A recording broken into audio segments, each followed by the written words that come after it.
First off, I just want to welcome you here. Thanks for being here on our podcast video interview, talking about leadership. And I'll have you introduce yourself, maybe make a couple of stops on that history of leadership. Tell me who you are and maybe how you got here on a leadership standpoint. Well, thank you, Chris. Thank you for Great News Life and everything that you're doing for the region. And I know you know that already, but I want to say it up front. My name is Phil Taillon. I'm the president and CEO of the South Shore Convention and Visitors Authority. I've been here for about 14 months now, so it's still relatively new. Before that, I worked for the city of Hammond for 16 years. Most of that was spent in economic development realm. But the last 6 years, I was the Mayor Tom's chief of staff. And, I still was very highly focused on economic development, but obviously had a lot of other initiatives I was looking at as well. Occasionally, the mayor probably drops something in your lap to work on. From time to time, there'd be a few things here and there that Mayor McDermott, who, I consider a very aggressive leader, I think a lot of people would. And when you work for somebody like that, you got to be ready for anything and everything, which is a good thing. I think it's part of the reason I'm here today. It's great training. Absolutely. I grew up with traders on the Board of Trade floor, the mercantile floor, that my job was to help them somehow in whatever role I had. And they're really, really demanding people. But you develop that responsiveness very quick. So I tend to be very fond of my toughest bosses, just because they got me ready to perform. Absolutely. Yeah. They might have got me there in 5 minutes and not 5 months. That was a little jarring, but you do get there in 5 minutes and not 5 months. There's no doubt about it. And, when you're in those type of roles, I mean, you could just, you don't even know you're doing it. You're becoming stronger in so many different areas of your life because you're just working through and dealing with so many different things. So I'm very appreciative of my 16 years with the city. And just for fun, before that, I was in banking for 10 years. It's where I started making a lot of my relationships, meeting so many businessmen and understanding what's important to them and how businesses operate and what makes them successful. That added a lot to, who I am today and how I, try and be successful. Probably serves you very well when you're combining your experience at Hammond with that. How do we really help them? Because what are you doing right now at the Center of Tourism is you're trying to really run it like a business, but also promote it like a city, because you're helping each of these cities and festivals and organizations promote themselves. So tell us about your role now. It's been, you said it's only been 14 months, but you literally this weekend were jumping right into it again. And by jumping into it, it's jumping out of a plane into it. Yeah. So the role I have now, I look at it as, as president and CEO, one of the most important aspects of my role is being a visionary and looking at the future of tourism in Lake County, but even beyond in Northwest Indiana and the region. And there's a lot of aspects of that. But it's really being a big thinker. It's being creative. It's thinking outside the box. It's trying things that nobody's tried before. And it's knowing through all of that you have to surround yourself with an amazing team that's ready to say, let's do it, whatever it may be. And so that leads me. You're incredibly blessed in that standpoint. No doubt about it. You've got like rock star team, and it's I know from how hard it is to build the rock star team. You get a rock star person, then you get 2 rock star people, and then you're like, okay, but this area, and then you start focusing on that, and then suddenly you got this need, and you've developed a pretty all-star lineup. No doubt about it. And when you're stepping into a new role, I mean, I guess we could try and fool ourselves and say we know everything and we're perfect, but the fact of the matter is I know my strengths and I know where I need to get stronger. But because of the team that we have in place, and we have people who've been there 20 plus years in the tourism world, it makes the transition so much easier because I learn so much quicker as I see what everybody's doing and how they're accomplishing it, and learning from what their experiences were in the past as well. So having that team has made my transition much easier than it could have been. So tell me about the experience this weekend. Yeah. You had a couple things going on. Yeah. So, so I've been there 14 months. So we did have the Gary Air Show last year. However, because of the weather, I think maybe we had about 30 minutes of actual planes flying in the air. So this was my first full immersion into what the air show is and the process. And it was just A little bit more than 30 minutes. unbelievable. I mean, it was, the experience, I don't know what the numbers are. We're still waiting, obviously, because it was so recent, but, thousands and thousands of people that came for this event. They get to see performers that they probably don't see very often, or maybe never in their lives. And then doing it at beautiful Miller Beach, where it's just, the setting is unbelievable. You got the Chicago skyline in the background. It makes you feel proud as the, one of the heads of the organization, to see all the people's faces and eyes just light up when they get this experience of this air show. It was an amazing experience. We had, great performers this year. The Thunderbirds just blew it away. The hair on my arm went up multiple times while I was watching them. And that's usually a good sign that you're seeing something pretty special. And then, of course, I did have the opportunity to jump out of a plane this year with the Golden Knights. It was definitely different. It was one of the craziest things I've ever done. There's a lot of people, when you tell them you're doing it, they're like, what is wrong with you and why? That would have been my first question. But, if you're going to do it, why not do it with the top parachuting team in the country? Yeah, if you're going to do it, I would say that's probably about as safely as you could humanly do it. Yes. I never felt. And had you ever done it before? Never. And I felt comfortable from the beginning of the process to the very end. These guys were consummate professionals. I'd be nervous filling out the forms. The video would scare the heck out of me. The video would make you laugh, because the video basically tells you everything that could happen to you. And I mean, everything. Yeah. And it was you could plummet right to your death. Exactly. You might hit the earth at 150 miles an hour, or maybe you'll even go 200. And don't even think about suing us if that happens. Yeah, because you might plummet. Yeah. Yeah. But no, overall, jumping. What a great experience, though. It was exhilarating. It's something, when people ask you to explain it, you really can't. I would just tell people, try it once. There's no feeling like it in the world when you're free falling, straight down at however, what they say, 120 miles an hour, or whatever it is. And then obviously they pull the parachute and you're floating around, just looking around the region that you grew up, that you love. Yeah. And you're seeing things that just have, history in your life. And it was just one of those experiences you can't really put into words or recreate.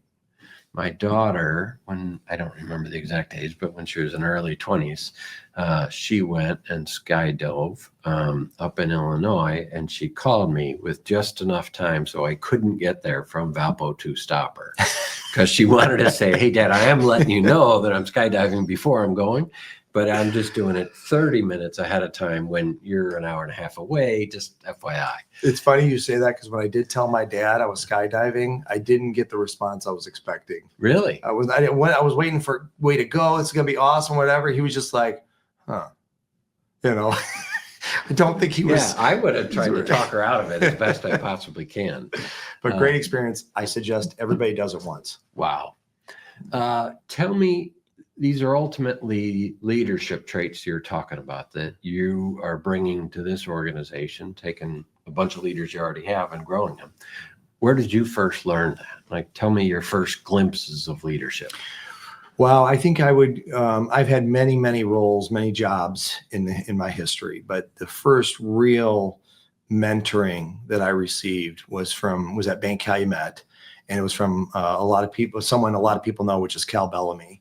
And there was the president, Gary Bradley, as well, who unfortunately has passed away since. But Cal Bellamy was one of the first mentors for me. I learned so much from him. I was just this kid coming out of college, who thought I'm going to be this hot shot banker and going to do all these things. And really, after learning from Cal over all those years, you realize I really didn't know much at all until I got there and started getting trained and got to watch the people around me and the success that they've had and learn from all of them. But I still have characteristics and things that I do because of what Cal taught me.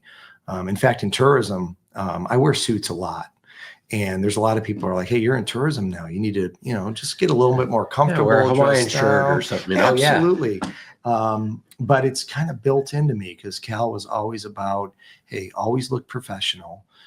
People feel more comfortable if they see that you're acting professionally in front of them. And so I'm in the middle somewhere, but I still do that to this day. I grew up with parents that told me there's just times where you wear a blue suit, or you wear a blue sport jacket and a pair of gray slacks or something. There's a way that you treat certain situations in life very professionally. Absolutely.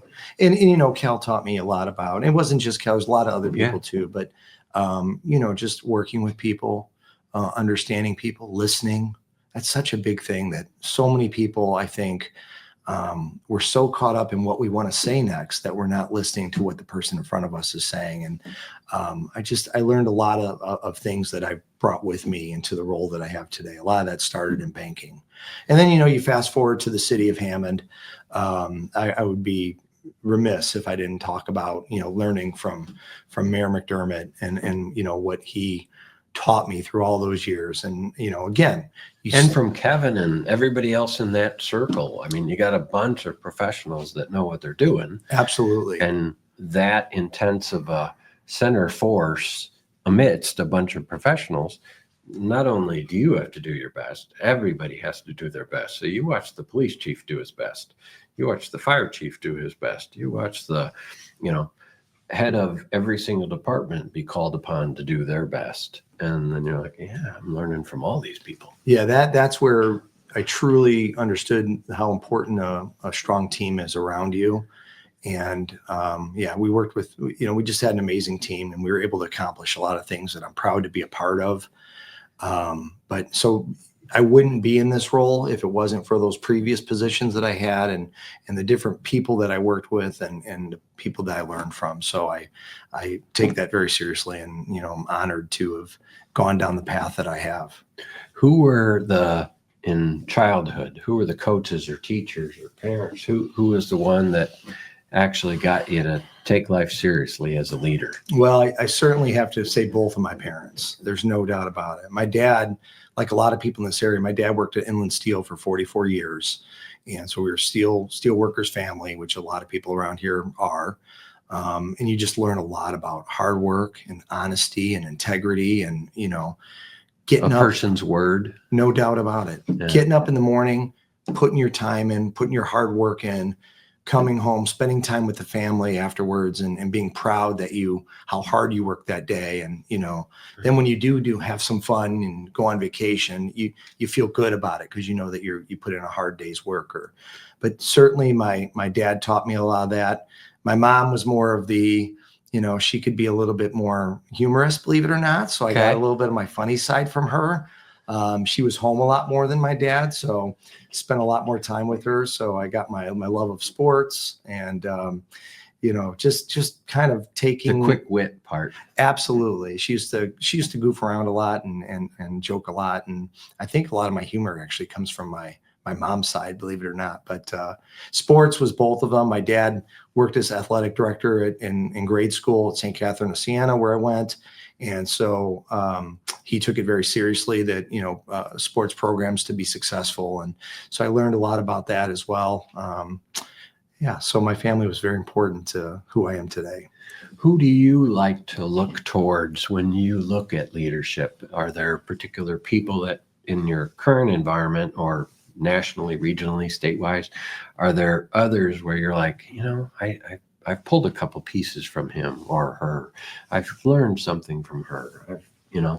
There's a bunch. I would say, when I first became president and CEO, that was obviously something new for me. I was always kind of number two in city of Hammond, right? And so I never had that ultimate decision-making authority. And, I knew, I think, how to be a leader, but it still was my first time. When it's on you, it's just different. Absolutely. So something's different. I turned to a lot of the regional CEOs and presidents out there, and I'm being honest, I picked their brains quite a bit. Why do you think I do this whole series? Yeah. Like, it's good for, partners and readers and all that kind of stuff, but it's very selfish in motivation too. I literally get to learn from every single person. So where did it go pear-shaped? How did I learn from that? Where did it go really well? How do I learn from that? Yeah, absolutely. And Leonard Hoops is the president of Visit Indy. So he's the top tourism guy in Indianapolis. And I knew right away, because I had seen some videos that he had put out and some seminars that he'd given. I knew right away, I'm going to get in front of this guy and I'm going to be picking his brain on how he became the successful tourism leader that he is. And he's been in many different cities, but in Indianapolis, it's the top convention center city in the country now. And man, he has been nothing but humble and giving of his time. I've probably met with fantastic. him. Oh yeah, probably 6 times in the 14 months I've been here. I've sat down with him and had questions for him and picked his brain, and he's taken the time out to work with me and answer questions. And in fact, we're doing a tourism series now in Lake County that I started. I've seen a number of them already. Yeah. Well, this is where we're going to have speakers actually come out. Oh, got it. Okay. This is not the stop along, you were on the train at Miller Beach the other day. And we could talk about that. Those are program partnership blitzes, which is funny. It was an idea I had when I was with the city of Hammond, but we never got it implemented. But no, we're starting a tourism series where I'm bringing leaders that are in the tourism industry, but from outside this area. Okay. Because when people hear from the same people all the time, it tends to be like, yeah, it's just that person again. So actually, Leonard Hoops is going to come here. Oh, that's fantastic. And he's going to talk about the success they've had in Indianapolis and talk about, things that he sees in Lake County and why he thinks we have an opportunity to be very successful here as well. We also started a program partnership blitz. So this was an idea. It actually came out during COVID. When businesses were shut down, and I saw some restaurants in particular that were struggling, and I wanted to get the team together to, hey, let's all show up at their doorstep one day. Let's bring like 15 or 20 of us. We're going to infuse them with a little bit of revenue that they probably greatly need. A little bit of love, happiness, smiles. We're not forgetting about how important you are to us, even through the COVID times where things slowed down dramatically. So we did some things, but we never officially got it implemented. So as soon as I got to South Shore, I said, hey, we're going to start creating videos and showing what we have to offer here in a way that a lot of the younger people in particular are receiving their information these days, which is short videos. Yeah. And we've done that. We've done 7 so far. We're starting to have some fun. I've seen most of them, and they're great. And you could tell even the people on your team are having a good time doing it with you. And to me, when you're out there doing it, that to them makes it a little bit more real and authentic, because it's not some, big CEO sitting in the back chamber wondering what everybody does. You're on the ground doing it, being a little bit of a goofball with them, but also you see them out having fun, and they seem to love what they're doing. Absolutely. And you know what is interesting too, is that you learn a lot about that business once you go there, not just through the interview, but through the whole process. Yeah. As you're setting up the video and meeting the employees and talking even on the side about, things that don't never get brought up during the video. And so it really, I think, makes all of us a stronger organization as we understand our partners better. Yeah. And so it's turned out to be a win-win for us, and we're excited about that. We're not going to stop them. That's awesome. Yeah. That's really, really cool. What do you tell younger leaders? You've got folks that might want to come to the Tourism Bureau and get their first opportunity or their next opportunity as they're growing up. What would you tell a younger Phil? Hey, pay attention to these kind of things, because that's going to help you accelerate the best. I'll say 2 things in particular. One is specific to Lake County. I've noticed just over the years and in the different roles that I've played that in Lake County, we tend to not support each other as much as we should. In a lot of situations, we don't collaborate as well sometimes, not all the time, but sometimes we tend to block ourselves. We shoot inward rather than outward. Absolutely. So that's one thing I talk to when I speak to anybody, specifically younger in Lake County, is like, hey, we have got to start supporting each other better and start collaborating more, and know that, success to our neighbors to the east or west means success for us. We're all connected. We're all in this together. And as we start really taking that mindset more, because as you know, people from the Midwest are great people. Yeah. We have big hearts. We're hard workers. We're a little too honest with each other probably from time to time. Yep. But I think that's one thing that maybe we do need to talk about is that, man, we could be so much stronger if we all work together. You're definitely seeing some of that coming about more in Northwest Indiana. The train project was a huge project that brought so many different communities together. Parties, communities, alliances, geographic, by county, by all kinds of stuff, federal, state. It was fantastic. Absolutely. And that was another thing. We used to say, hey, Indianapolis doesn't pay attention to Lake County because they consider us Chicagoland. Yeah. Well, Indianapolis has changed. Yeah. And they've shown us that they do care about what we're doing. They do think that Lake County actually has some of the strongest potential for growth in the state of Indiana. Even as strong as we are right now, we could be leaders in so many ways if we can take the notion of, hey, we need to work together and we need to have one voice as we're talking Indianapolis. So that's one thing I look at. And then another one I'd say is, and this is for anybody, this is just my own personal strategy in life, is life is about balance. It's about, there's going to be good times, there's going to be tough times, but always keep balanced and always use whatever period it is that you're going through as an opportunity to learn from it and grow from it and go on to the next thing. And when you're having success, don't just stop there either. Don't get excited and start high-fiving and sitting around. Always keep your foot on the pedal and keep moving forward and look for the next opportunity. Where do you get excited? It's great advice. Where do you get excited about Northwest Indiana when you're looking forward? I would say that it is that collaboration piece. Since I've been here, I've been reaching out to all the different organizations, and everybody wants to work together and they want to see what the next big thing for us is going to be. So when I'm sitting down with whatever community leader it might be, whether they're elected officials or, town managers or CEOs at other regional organizations, it feels to me like we're in a different space than we were even 10 years ago. And it gets me excited because I see that, we have so much opportunity to synergize and to be so much more powerful going forward. That's the part that when I wake up in the morning, I'm always thinking to myself, how could I be collaborating with other folks around me rather than just focus on what we're doing under this roof?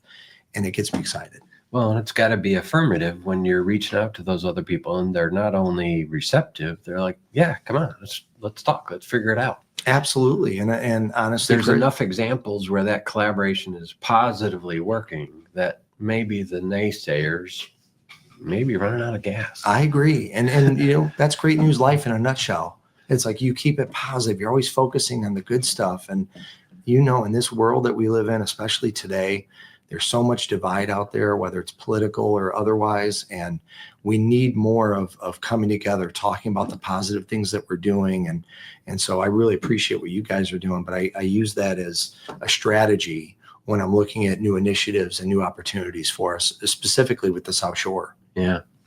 Well, you're coordinating I can't imagine the number of events, and you probably could all rattle it off in your head, but the number of events, the number of organizations, the number of partners, cities, programs that you're involved in, it's really astronomical. But what I like to see from the outside, I think as we were talking before we started, I like to see organizations just work effectively. And when I see your video people, they're spot on. When I know who's doing your social, they're spot on. When I know who's communicating with us events, it's spot on. Heather last year for our Good Life Awards, she's just such a rock solid constant in everything that's done. And in every aspect, like you go there, you got Nikki out there just crushing it. You got a lot of really talented people. And from my standpoint, I know what it's like when you say, oh, no, I got a great photographer. He'll be out there. I got a great writer. He's going to be out there. Oh, my God. No, you need somebody on the personality side? I got Jenny. Whoa, big personality. Whatever it is we need, we got. And I think that makes you a great organization, is not only having those people, but knowing that's your secret sauce.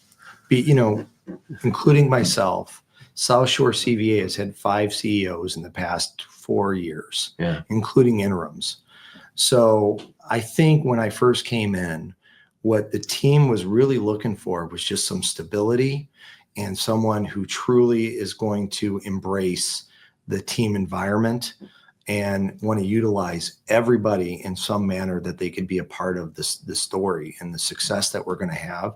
So I agree with you 100%. I think we, like I said, I'm lucky at who was here when I first stepped in. And you were smart enough to recognize that. Absolutely. Because it's, my success is predicated on everybody else around me. And day one, I told the team, I said, look, I don't know where we've been in the past. Here's what I could tell you going forward. We are truly going to be a family. We're going to spend a lot of time with each other. We're going to have good days and bad days, but we're always going to be honest with each other. And I want everybody in this room to know that you have the opportunity to come up with the next big idea that's going to take tourism to the next level. And I want you to feel comfortable knowing that, and always come to me or anybody as part of the team that when you have an idea or something that you want us to take a look at. So it's been a great first 14 months, and I certainly know how lucky I am to be in this role. Well, it sounds like it's going to be a pretty intense next 14 months with what you got coming up. So events everywhere. Tourism in Lake County is great. I'm sure, you've probably seen in some of the presentations, we're second in the state of Indiana, and just because that's the population, the rankings don't go down that way. So we're doing really, really well. We've got certain sectors that are really blowing up: sports tourism, casino tourism, some of our ecotourism, but we're really looking at diversifying as much as we can, because we think that's going to make us the strongest organization possible. As an aside, and maybe we'll run this as its own clip, make your appeal to the Savannah Bananas.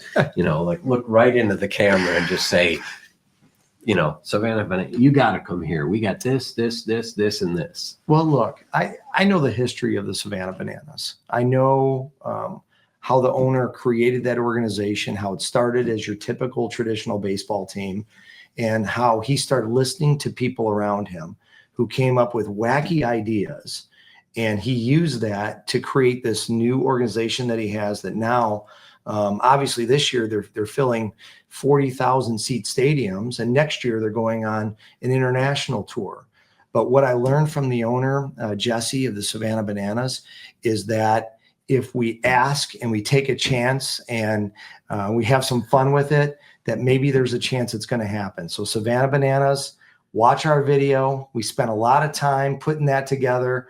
And if you come to Northwest Indiana, I promise you, everybody here will embrace you and love you for it. And we need your energy here. We need your creativity, your uniqueness, your wackiness.